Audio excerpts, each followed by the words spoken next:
ঘরের শান্তি ভালোবাসার মূল উৎস হচ্ছে হাজবেন্ড ওয়াইফের মধ্যে গুড রিলেশনশিপ। কিভাবে বাড়াবেন? টিপস কি? টিপস হচ্ছে আগে সালাম দিবেন। মা আয়েশা বলেন, আমি এত বছর বিশ্বনবীর সংসার করলাম, একদিনও আমি বিশ্বনবীকে আগে সালাম দিতে পারি নাই। আমি প্ল্যান করে বসে থাকতাম আজকে আগে সালাম দিব, কিন্তু বিশ্বনবী দরজায় ঢোকার অনেক বাইরে থাকতেই পড়তেন আসসালামু আলাইকুম ইয়া আহলাল বাইত। ঘরে যা অপরের প্রশংসা করবেন।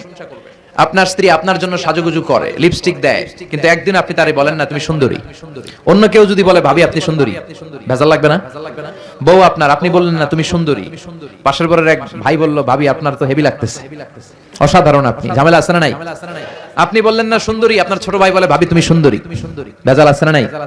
এজন্য তাদেরকে ভালোবাসবেন, বলবেন তুমি সুন্দরী, তুমি সুস্নিগ্ধা, তুমি রূপবতী, তুমি গুণবতী, তুমি সুহাসিনী, তুমি সুকেশিনী, তুমি সুভাসিনী, তুমি অসূর্যম পশ্চা, মেঘ কালো কেশ, কাজল কালো চুল, হরিণের মতো ডাগর। কারণে নারীরা জাহান্নামী হবে বেশি। এক, নারীরা একে অপরকে লানত দেয়। দুই, তারা স্বামীর নাশুকরি করে। আমার